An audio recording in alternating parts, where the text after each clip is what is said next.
across the country, tensions between police and communities are high. That stress is making it harder for police to do their job and keep us safe. And nearly 2 years ago, the tension spilled over in Ferguson, Missouri, after the shooting death of Michael Brown. So how are police working to heal that divide? Ferguson, Missouri's first African-American police chief, Delrish Moss, goes on the record. Good evening, Chief, and congratulations on the new job. Thank you. Good evening. So, Chief, what do you see as your first challenge on the job? Well, I think one of my first challenges has really been to actually go out and introduce myself to the community and work to heal some of the divides that we've seen. There are several segments of the community that feel differently about police service, and we're trying to make sure that everybody knows that no matter who you are, what tax base you're in, police service should be the same across the board. Why is there that divide? What provoked it? Well, I think there are a number of reasons that there's a divide. I think some of it's historic.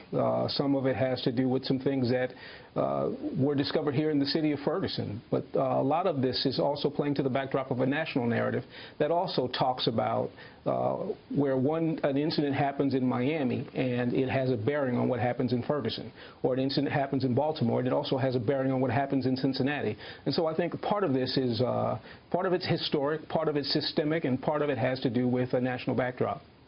Many police officers I've spoken to say they feel like they have been demonized, or that they don't have the support generally of Americans. They're feeling a little bit like they're feeling a little bit under the weather, in other words, and how Americans are looking at them.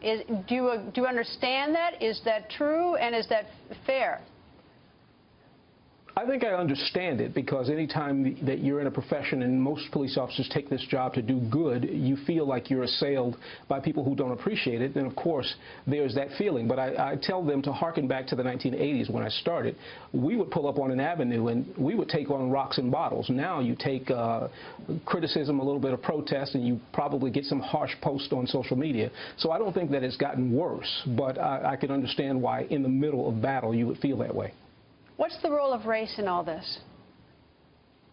Well, I think race is a big thing. I think the United States historically has issues with regard to race, and so people see things differently. People view things differently, and I think that at some part, at the heart of it, we draw from human beings, and so with that, there is some bias in the way sometimes services are delivered and sometimes in the way services are perceived. Today in Baltimore, the judge in a bench trial found the police officer, one of the police officers in the Freddie Gray case, not guilty on all counts. Were the police in Ferguson watching that verdict? I mean, was it talked about in the police station and headquarters today? Well, I certainly was notified the minute that it happened. And that's because, you know, obviously, like I said, if something happens in Baltimore, it certainly has a bearing on how police are perceived in Ferguson, in Miami, anywhere. And so, yes, that was something we talked about. How about, are police treated fairly by the media in general or not, or don't we get it? Well, that's a difficult question to ask, because it would all depend on the media entity.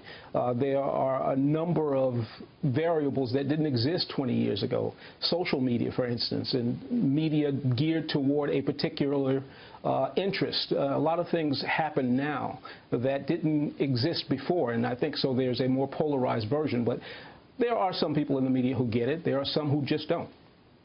Chief, thank you for joining us, and good luck. You got a big job in front of you, sir.